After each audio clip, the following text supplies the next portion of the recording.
When your carrier texts you that you're eligible for an upgrade, it feels like a reward. 2 years of loyalty, and now you get a shiny new phone. Maybe they'll even give you a credit for your old one. It feels like a good deal. It isn't. And the reason it doesn't feel expensive is because the most expensive part is completely invisible to you, baked into a monthly number you stopped questioning a long time ago. I'm going to show you what a 2-year upgrade cycle actually costs over a career. And then I'm going to show you the one adjustment that quietly saves you somewhere between $40,000 and $70,000, depending on what you do with the difference. I'm not a financial advisor. I'm just someone who ran the numbers. Let's start with what you're probably paying.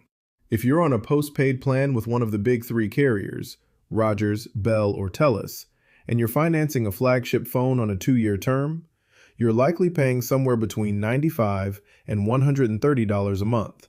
That number includes 2 things: the actual phone plan and a device financing tab spread across 24 months. The problem is that most people don't think of it that way. They think of it as one number, one bill, $110 a month for my phone. The device cost is buried inside the plan cost, and after a few billing cycles, you stop seeing them as separate things. That's not an accident. When your 2-year term ends, your carrier doesn't lower your bill. They offer you an upgrade instead. A new phone. Trade in your old one for a credit. Start the clock again. Same monthly number, new device. It feels neutral. It feels like you're just refreshing what you already have. But here's what's actually happening. You are financing a $1,200 to $1,500 device every 2 years, in perpetuity, for the rest of your working life. Let's put 2 scenarios side by side. Scenario A. You stay on the 2-year upgrade cycle. You're on a big 3 postpaid plan, financing a flagship phone. Your all-in monthly cost, plan plus device tab, is $105 a month. You upgrade every 2 years. This repeats until you retire. Scenario B. You buy your next phone outright. You move to a SIM-only plan on a discount carrier. You hold the phone for 4 years before replacing it. Your monthly cost breaks down like this. A SIM-only plan for around $45 a month, plus the amortized cost of a $1,300 phone spread over 4 years. That's about $27 a month. Total, roughly $72 a month. The difference between those 2 scenarios is $33 a month. Call it $35 to keep the math clean. $35 a month doesn't sound like much, but you are going to pay a phone bill for a long time. If you're 30 years old right now and you work until 65, that's 35 years of phone bills. $35 a month for 35 years, invested in a low-cost index ETF in your TFSA, earning a 7% average annual return, becomes just over $55,000. $55,000 from choosing a different phone plan. And if the gap between your current plan and the alternative is closer to $50 a month, which it easily can be if you're on a premium unlimited data plan with the flagship device tab, that number climbs past $80,000. That is not a rounding error. That is a meaningful piece of a retirement. So why do most people stay on the cycle? Part of it is that carriers are very good at making the upgrade feel like a reward rather than a purchase. You didn't decide to spend money. You got eligible. They're giving you something. The trade-in credit, $200, maybe $300 for your 2-year-old phone, makes it feel like a transaction in your favor. But the trade-in credit is coming out of a device that was already paid for through your monthly financing. You're not getting $300. You're getting $300 back from something you already bought, and then immediately spending $1,300 to $1,500 to start the cycle again. The other part is that the savings from switching plans feel abstract. $40 a month doesn't register emotionally the way a new phone does. The phone is tangible and immediate. The $40 is invisible. Compounding is always invisible until it isn't. The upgrade cycle has a few additional costs that rarely get counted. First, device insurance. Most Canadians on postpaid flagship plans are paying $10 to $15 a month for device protection.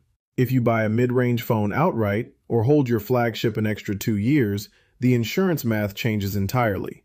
And in many cases, you're better off self-insuring. Second, upgrade fees. Carriers often charge an administrative fee when you upgrade, sometimes $35, sometimes bundled invisibly into your first bill on the new term. Over a career of upgrades, This is a small number, but it's still a number that doesn't exist in scenario B. Third, the tab balance carry forward. If you upgrade before your 2-year term ends, which carriers actively encourage, your remaining device balance gets rolled into your next agreement. Canadians do this more than they realize. If you've ever upgraded a little early, you paid the tail end of one phone and the full cost of the next simultaneously. Here's the practical version. Step 1. Find out what you're actually paying for the device portion of your plan. Call your carrier or log into your account and ask them to separate your device tab from your base plan cost. You may be surprised by the number. Step 2. When your current term ends, do not upgrade automatically. Price out a SIM-only plan on a flanker brand, Kudo, Fido, Freedom, or Public Mobile, for the same data you're currently using. Compare it to your base plan cost alone, not the bundled total. In most cases, you can get equivalent or better data for $35 to $50 a month. Step 3. Hold your current phone. Modern flagships are engineered to last 4 to 6 years. The camera on a 3-year-old iPhone or Samsung is not meaningfully worse than a new one for the photos you are actually taking. The battery can be replaced for $100 to $150 at most repair shops. That is still cheaper than restarting a device financing agreement. Step 4. If you do need a new phone, consider buying a certified refurbished or 1 generation old flagship outright. A phone that sold for $1,400 last year often sells for $700 to $900 refurbished today. The performance gap between last year's flagship and this year's flagship is, for most people, functionally zero. But the battery dies after 2 years. Sometimes, lithium batteries do degrade, but a battery replacement costs roughly $80 to $150, depending on the device and where you go. That is not a reason to buy a new phone. That is a reason to replace a battery. But I need the camera for work. If you genuinely use your phone camera professionally and the hardware limitation is real, you are in a specific category where hardware investment makes sense. But most Canadians who cite camera quality as an upgrade reason are not professional photographers. They're rationalizing a purchase that feels good. The test is simple. Name one thing you cannot do on your current phone that you could do on a new one. Something that affects your actual daily life. If you can't name it, the upgrade is a lifestyle purchase, not a functional one. Which is fine, but call it what it is. Some people genuinely need current hardware. If you work in mobile development, video production, or any field where the device is a professional tool, the calculus is different. And if you are currently locked into a 2-year term with a device balance outstanding, this is not advice to break your contract. Early termination fees often make that worse. The decision point is your next renewal, which is the moment your carrier will contact you with an upgrade offer that will feel like a deal. That is the moment to pause. The next time you get an upgrade notification, do one thing before you respond. Log into your account and find your device tab balance and your base plan cost separately. Just look at the number. Then go to your carrier's flanker brand website and price out a SIM-only plan for the same data. The gap between those two numbers, invested monthly in your TFSA, is a retirement contribution you didn't know you were missing. The boring one wins.